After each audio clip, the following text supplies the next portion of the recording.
Come on. Come on. Come on, you guys. Let's go. Let's go, boys. Honestly, I'm so gassed and ecstatic after the performance today because we showed character from the first minute of this game to the last minute. And my friends, it's simply this at this football club. Yeah, zero tolerance against Tottenham. We don't take losses against them. And if there's one thing that this young squad got right, is understanding what this Chelsea heritage means. Because today, they had the character, the balls, and the confidence to play the way they did against Tottenham. And I have to say, Pochettino, on his 400th game as a manager, played one of his best tactical performances of the season because he gave us the foundations. He gave the team the confidence to play the way they did. You know, this game had it all. It had great moments, great goals, great energy, great desire, great performances, and most importantly, you know, great heart. Because in this game today, it was a good reminder of the heritage that exists already at this football club, and that is Cobham. You're looking at Alfie Gilchrist. What a game he played tonight against Son. We teach these guys how to play football at our football club. It really is that simple. You're looking at Trevoh Chalobah, the man of the match tonight. What an unreal, unforgettable goal against Spurs. That header he scored tonight, that is a classic. Did you see the neck power? That curling effort. I mean, Didier Drogba would have been proud of that. That would have ranked very high in the header goals that he scored for us. If Drogba even scored that goal that Chalobah scored today. And of course, you're looking at Conor Gallagher, where he was paraded by the fans tonight. The banner was rightfully displayed in support of him because one thing a lot of these online fans keep missing because they don't feel the connection to the club. You know, they're too disconnected due to that separation from their phones. You know, it was a reminder, the support for Gallagher, to remind these owners that you don't sell the heritage at this football club, yeah? Because look what happens when you back them. When you have to turn to them, they step up. They step up every single time. And this is why it was right that Conor Gallagher got the support he did, because since these guys took over the football club, they've been looking to kick him out. They're looking to kick out and phase out anyone that has any ties to Cobham. And I'm even reading crazy reports. You know, you're looking at Adebayo from Fulham, potentially a successor to Trevoh Chalobah. This desperation to sell, you know, some of the key cornerstones of this football club. Players that have been at this football club since they were kids. Look past Conor Gallagher. This was in support of the institution of Cobham. This was in support of all the players and the history and the moments and the legacy of this football club. And honestly, it'll be an absolute disgrace if come next season, we're saying goodbye to Chalobah, Gallagher, and everyone that we produce, because strong squads, yeah, it's more about just having 25 individual players. Look at the greatest teams in the history of this game. They always had that cornerstone of their graduates from their academies. Every single team that's been better than us. Look at your Barca's, your Madrid's, your Bayern Munich's. There's a reason why you need to tap into that. And we can't disrespect that heritage because we're prioritizing business over football.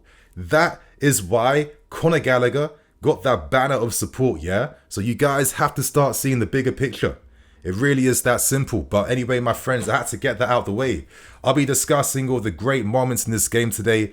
Again, if you guys are gassed and pumped, hit that like button. Let's try and get 4K likes tonight, my friends. I know you guys can do it. And obviously, let's continue on by discussing this game. Now, the lineup surprised none of us. Obviously, if Gusto's out, and if Disasi's out, and if Chalobah's forced to play in defence, then obviously Alfie Gilchrist will have to play. And honestly, I thought he really stepped up against Son. You know, Son didn't really have much joy against Alfie Gilchrist throughout the entirety of this game. You know, it was defensively switched on.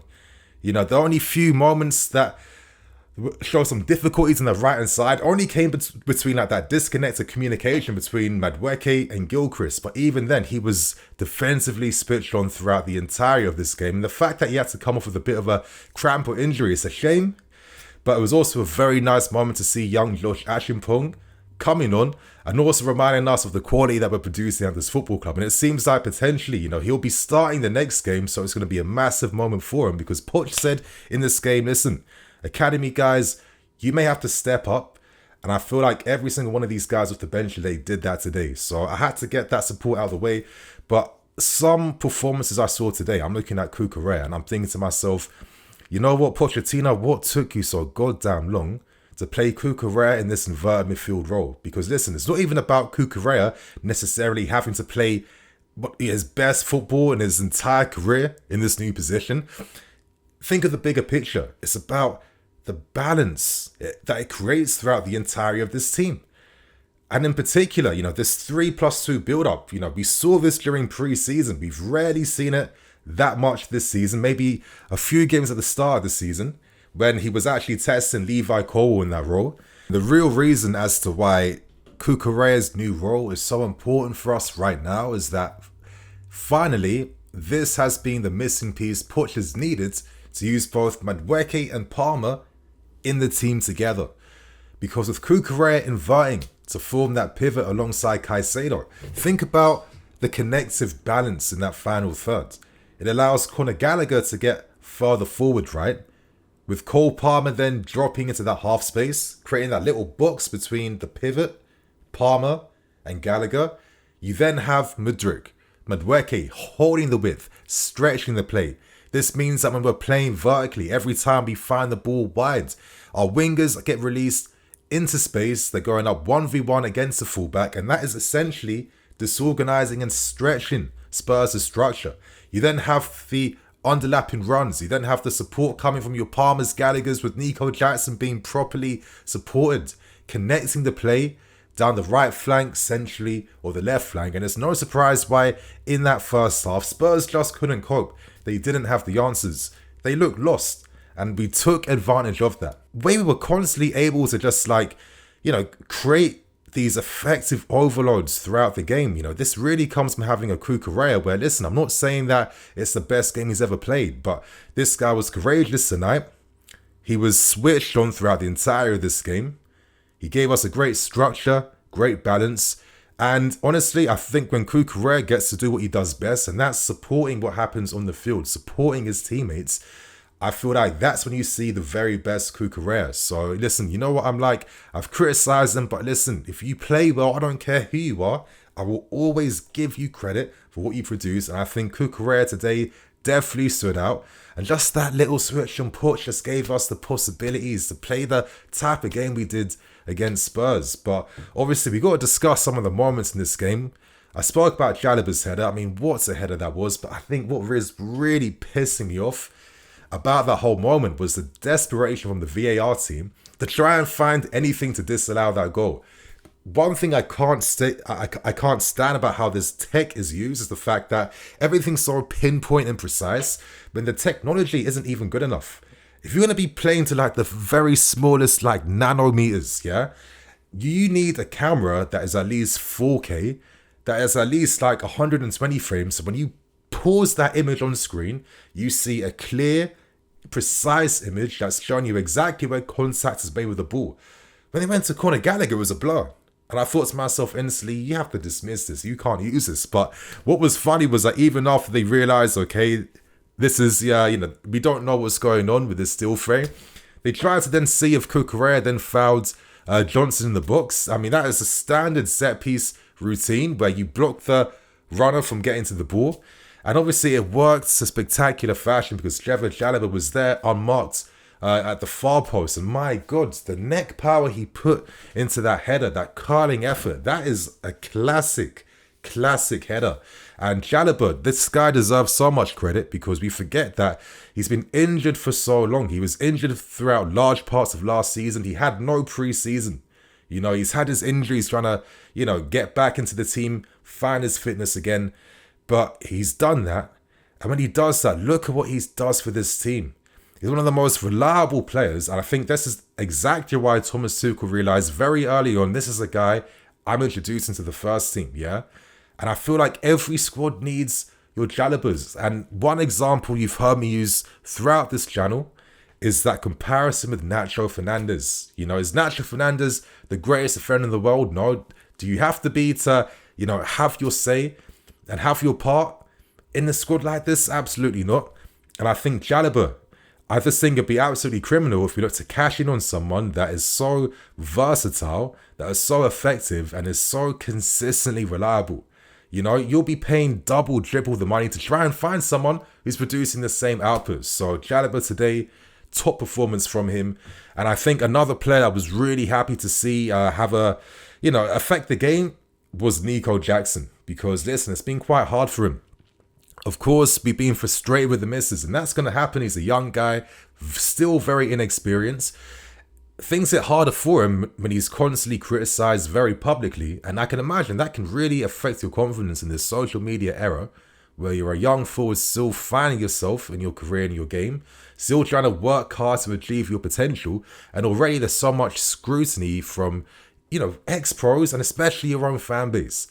The goal he scored today, come on. Before I even discuss Nico's goal, what an incredible free kick from Cole Palmer. Honestly, this guy might have one of the best left foots in the Premier League. I feel like as the season's been going on, you're just seeing a different type of class to Palmer, where this guy is starting to look a little bit generational right now. I'm loving his nonchalant energy. I'm loving his ability and the confidence that he trusts in himself for this game, yeah? Because how many players are attempting that free kick? I mean, what an effort. Comes under the crossbar. And then after that moment, this is, again, one of my favourite moments of the season from Nico. Nicolas Jackson's header. Because look at the details for that goal, yeah? Not only was it an incredible effort with his head to direct that with his with all his neck muscles and power away from both Højbjerg and Son, but in that moment, you're actually seeing that the ball's coming behind Nico, and he's using these short little steps just to try and get back there to be able to direct that header away from Son and Højbjerg. And you know what? This isn't a fluke by Nico, because one of the best traits that he demonstrates in a young forward is that whenever shots are taken inside the box, Nicolas Jackson is alert. Nicolas Jackson is awake. We saw something similar against Man City. And this is a great habit of his and a great part of his game, because in moments like this, the opposition has gone to sleep. They're flat-footed. They don't know what's happening.